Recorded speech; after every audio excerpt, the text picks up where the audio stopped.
Maranatha, Tuhan Yesus segera datang. Saya Pendeta Wanda Dumais dari BIC Sydney, Australia.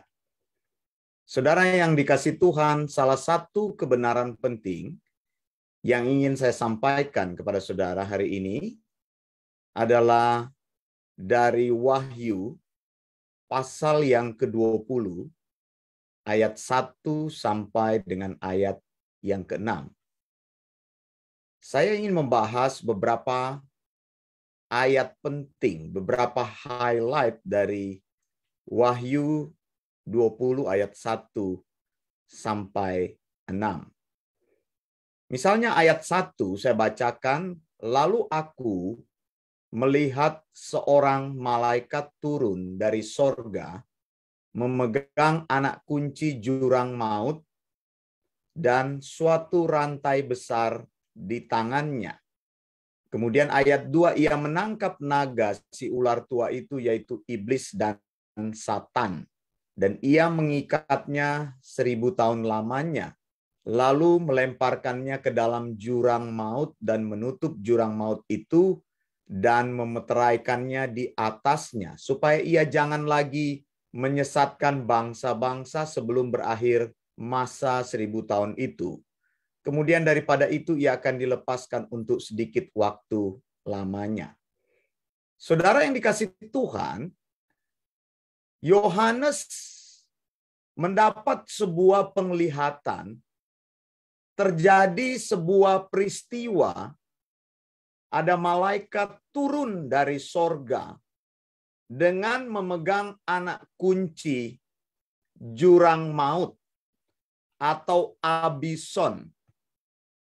Nah, jurang maut ini adalah tempat di mana semua roh-roh jahat dikurung di dalamnya. Sebuah tempat yang sebenarnya sangat najis sekali. Alkitab katakan di sini bahwa jurang maut tersebut atau Abison, sebuah lubang yang tidak berdasar, yaitu Abison. Dalam bahasa Yunani namanya Abison. Itu artinya lubang yang tidak berdasar, tempatnya ada di bawah bumi. Jadi Anda bisa bayangkan tempat itu tidak ada dasarnya, sebuah lubang yang dalam sekali, dan lubang ini dikunci dengan kunci tertentu. Kalau Anda ingin tahu tentang kunci ini dipegang oleh Yesus Kristus. Wahyu 1 ayat 18 katakan, Yesus adalah pemegang anak kunci maut dan kerajaan maut.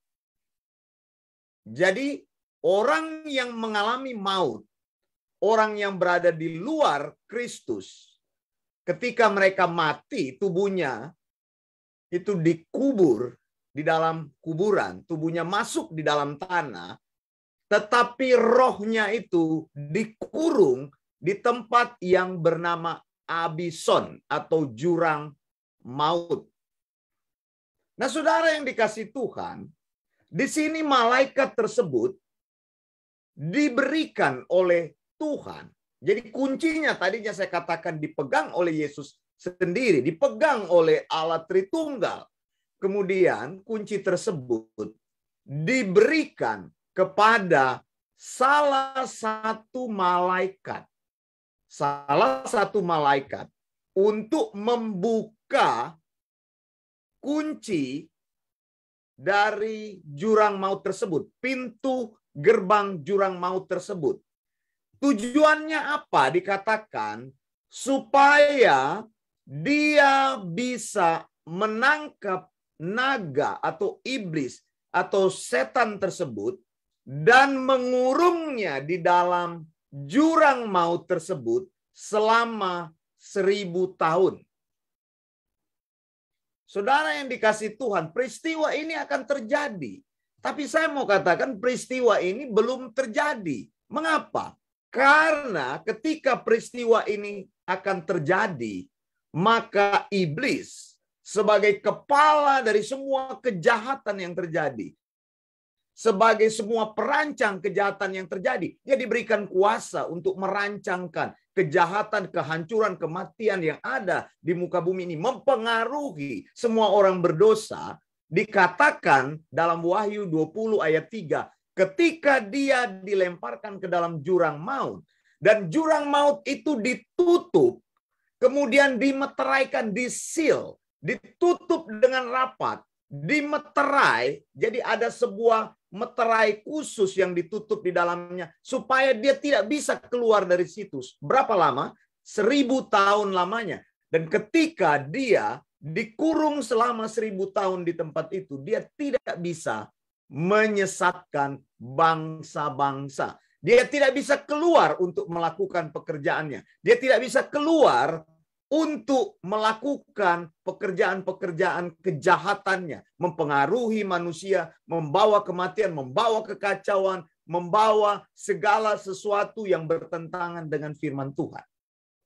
Saudara yang dikasihi Tuhan, peristiwa ini belum terjadi, tapi akan terjadi di waktu mendatang.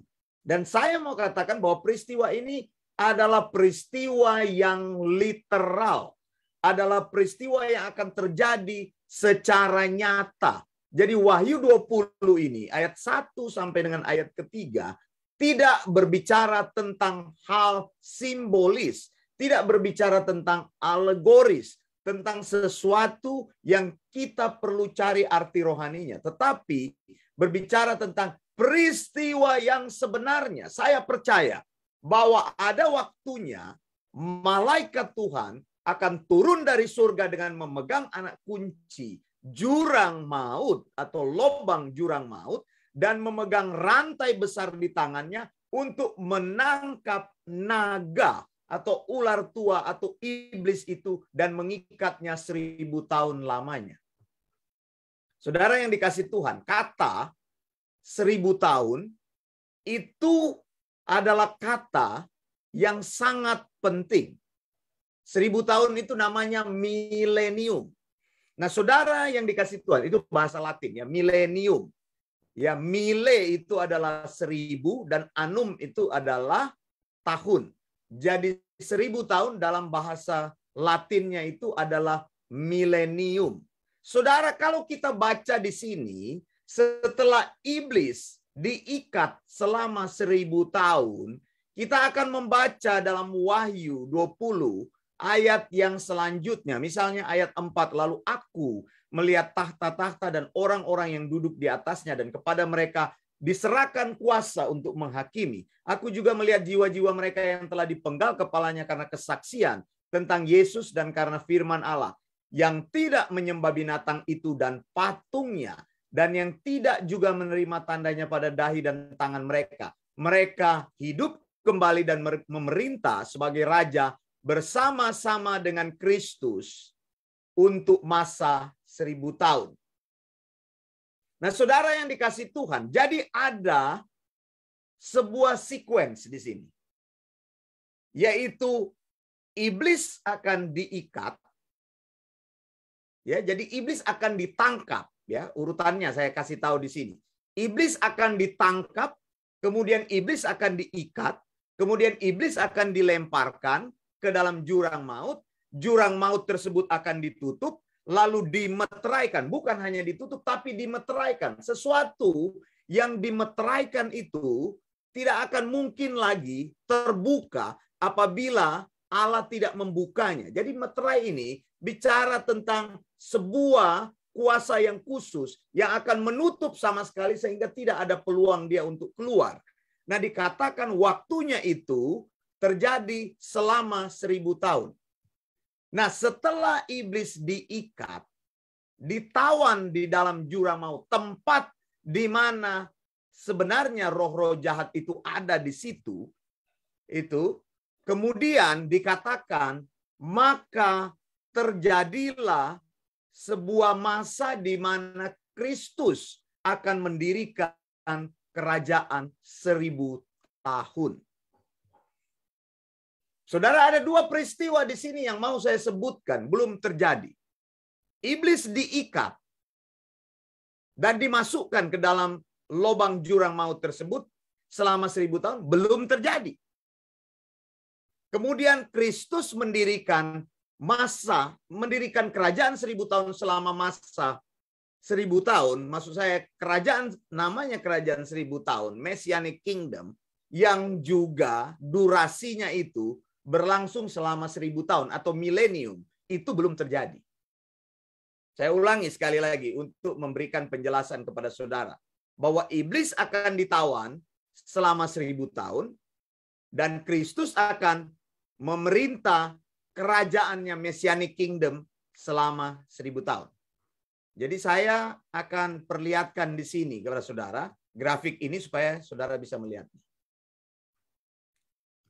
Nah, lihat di sini saudara, di dalam grafik yang saya tuliskan di sini, Messianic Kingdom ini akan berlangsung selama 1000 tahun atau milenium. Jadi sebelum Messianic Kingdom ini terjadi, maka tentu saja Kristus akan datang ke muka bumi ini. Karena Messianic Kingdom ini akan dibangun atau berdiri di muka bumi ini. Nah, Messianic Kingdom ini belum terjadi. Di dalam nubuatan-nubuatan Alkitab, kita membaca dan mengetahui bahwa yang pertama dalam Kejadian 49 ayat 10, suku Yehuda mendapat mandat untuk mendirikan kerajaan, menjadi raja. Dan Alkitab katakan dalam Kejadian 49 ayat 10, bahwa kerajaan mereka tidak akan berakhir sampai selama-lamanya. Yesus Kristus adalah orang yang berasal dari suku Yehuda. Tepatnya Yesus mempunyai garis keturunan dari Daud. Nah, raja pertama yang memerintah Israel dari suku Yehuda adalah Daud. Raja pertama orang Israel adalah Saul dari suku Benyamin. Dan ini tentu saja tidak sesuai dengan nubuat Alkitab. Kemudian terpilihlah raja pertama dari suku Yehuda, yaitu Daud. Nah, Alkitab berkali-kali katakan Yesus adalah keturunan Daud. Dia akan mendirikan lagi kerajaan dari leluhurnya, yaitu Daud. Tapi ketika kita membaca Alkitab, kerajaan Yehuda, kerajaan Israel sudah lama berlalu dan tidak ada lagi bekas-bekasnya. Sampai hari ini Israel diperintah oleh Perdana Menteri, bukan oleh seorang raja. Lalu bagaimana penggenapan Tuhan? Di dalam 2 Samuel 7 ayat 16 Tuhan katakan kepada Daud bahwa keturunanmu akan terus ada di hadapanku, bahwa tahta kerajaanmu tidak akan berakhir, bahwa Tuhan akan menjaga kerajaan Daud sampai selama-lamanya ada keturunan Daud yang akan duduk di dalam tahta tersebut. Jadi janji yang diberikan kepada Daud bersifat perjanjian kekal. Tapi hari ini kita tidak melihat bahwa kerajaan tersebut berdiri. Kita menyebut Yesus, dia adalah raja segala raja. Dan Yesus pernah berdoa dalam Matius pasal yang ke-6 ayat 10, datanglah kerajaanmu, jadilah kehendakmu. Pertanyaan saya, apakah kerajaan Yesus sudah terjadi? Belum terjadi. Apakah Yesus sudah menjadi raja? Belum menjadi raja. Tapi Yesus secara de jure, secara hukumnya Yesus itu adalah raja. Nah, tadi kita baca di dalam Wahyu 20, dikatakan oleh Alkitab bahwa Wahyu 20 ayat 1-3, iblis akan diikat terlebih dahulu selama 1000 tahun. Setelah iblis diikat, maka terjadilah kerajaan 1000 tahun damai. Kenapa? Karena iblisnya diikat. Kemudian terjadilah masa yang penuh damai, masa yang penuh dengan keemasan di situ, di mana Raja Yesus memerintah menggenapi nubuat Alkitab bahwa salah satu keturunan daripada Raja Daud akan memerintah dan dia adalah raja segala raja. Semua raja-raja kan sudah mati. mati dari keturunan Daud. Dan Alkitab katakan bahwa kerajaan Daud adalah kerajaan yang kekal. Bagaimana mungkin kerajaan itu bersifat kekal? Sudah dari Kejadian 49 ayat 10 dinyatakan bahwa Yehuda, tongkat kerajaannya tidak akan berakhir. Bagaimana mungkin seorang manusia bisa memegang kerajaan sampai kerajaan itu kekal, sementara manusia tidak kekal? Dan saudara, saya mau katakan, hanya Yesus yang bisa menggenapi nubuat ini. Dan saya mau katakan, nubuat ini bukan bersifat simbolis. Nubuat ini bukan bersifat spiritual, tapi nubuat ini bersifat literal dan terjadi secara fisik. Kerajaan Mesias akan berdiri selama 1000 tahun di muka bumi ini.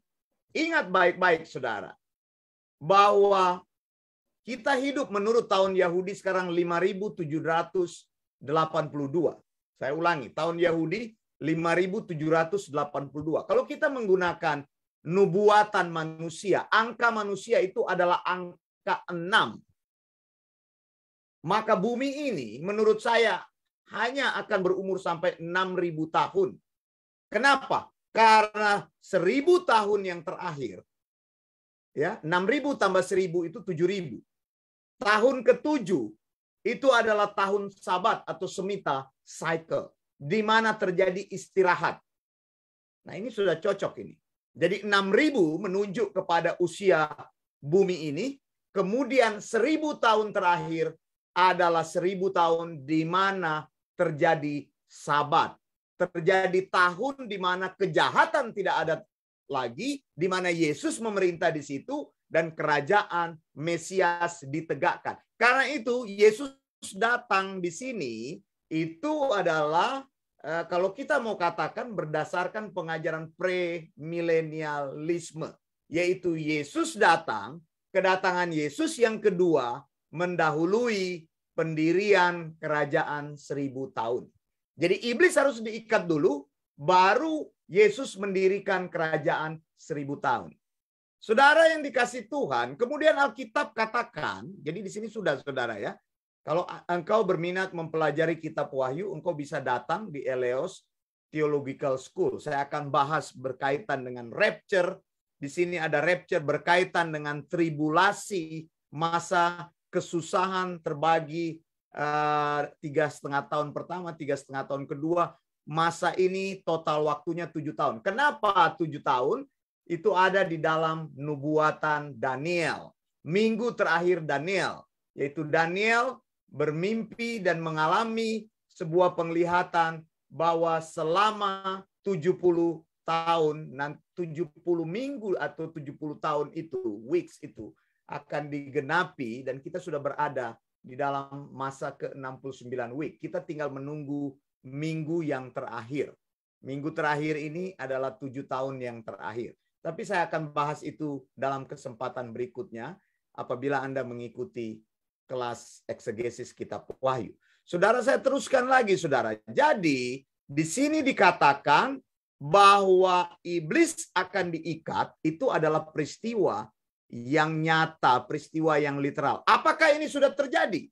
Pengajaran dari post-milenialisme dan amilenialisme berkata bahwa iblis sudah diikat. Menurut amilenialisme, bahwa rantai yang mengikat iblis itu adalah gereja. Nah, saya tidak mempercayai pengajaran ini. Kenapa?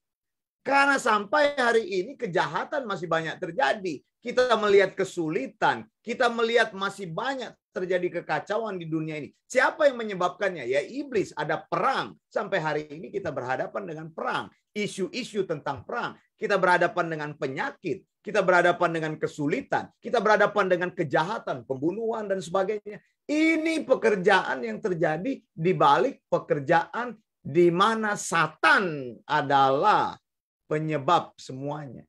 Apakah saudara percaya bahwa iblis sudah diikat seperti pengajaran dari amilenialisme? Menurut saya belum. Jadi ada satu masa di mana Tuhan akan mengikat iblis tersebut. Dan kalau saudara baca, malaikat yang mengikat iblis ini dia melakukannya dengan mudah saja. Kenapa? Karena dia mempunyai kuasa dari Allah. Dia diberikan anak kunci jurang maut tersebut, dan dia diberikan suatu rantai. Rantai besar di sini, maksudnya kata rantai ini sering ditafsirkan sebagai sebuah otoritas. Jadi dia mempunyai otoritas untuk mengikat iblis ini. Di dalam Wahyu kita menemukan, Anda bisa baca tulisan lengkap, saya sudah posting, ada malaikat yang disebut dengan malaikat yang luar biasa, the mighty angel. Malaikat yang juga dikatakan another angel having the great power. Jadi, tapi Tuhan tidak menggunakan malaikat tersebut. Di sini membuktikan hanya malaikat biasa yang diberikan Tuhan kuasa untuk menangkap iblis. Iblis tidak punya kuasanya. Coba lihat. Jadi Anda tidak bisa memberikan perbandingan atau menghadapkan iblis itu dengan Allah. Iblis itu tidak punya kuasa. Iblis itu adalah makhluk ciptaan. Dan Allah itu adalah Allah yang berkuasa. Jadi kita tidak layak menghadapkan Allah dengan iblis. Itu tidak layak. Karena iblis adalah ciptaan. Allah adalah pencipta. Pencipta itu mengungguli dalam segala sesuatu terhadap ciptaannya. Jadi di sini dengan mudah dikatakan malaikat turun dari sorga, lalu menangkap dia. Artinya kekuasaan iblis, kemampuan dari iblis, yang sekarang kita lihat ada kemampuannya untuk melakukan berbagai hal, kejahatan, berbagai kesulitan, berbagai kekacauan. Dia diberikan kesempatan oleh Tuhan, dikontrol kekuasaannya. Dia tidak boleh melakukan kekuasaan di luar batas-batas kekuasaan yang Tuhan sudah tetapkan. Jadi Allah mengetahui segala sesuatu. Allah menetapkan segala sesuatu dan dia mengontrol segala sesuatu. Segala sesuatu berada di dalam kontrol Allah. Amin, saudara. Termasuk hidup kita. Bahwa Tuhan mengetahui apa yang terjadi dan mengontrol hidup kita. Mengendalikan hidup kita sepenuhnya. Entah engkau sadar ataupun tidak sadar. Entah engkau rasa ataupun engkau tidak merasakannya. Nah, saudara, selama 1000 tahun dia akan diikat di situ. Dan setelah dia diikat, maka terjadilah kerajaan yang penuh damai atau situasi yang damai. Itu sebabnya kerajaan Mesias akan berdiri.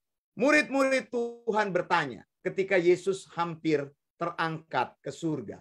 Tuhan, maukah engkau pada masa ini memulihkan kerajaan bagi Israel? Tuhan Yesus menjawab, bukan itu. Engkau tidak perlu mengetahui masa dan waktunya. Ya. Kita bisa lihat itu di dalam Kisah Para Rasul 1.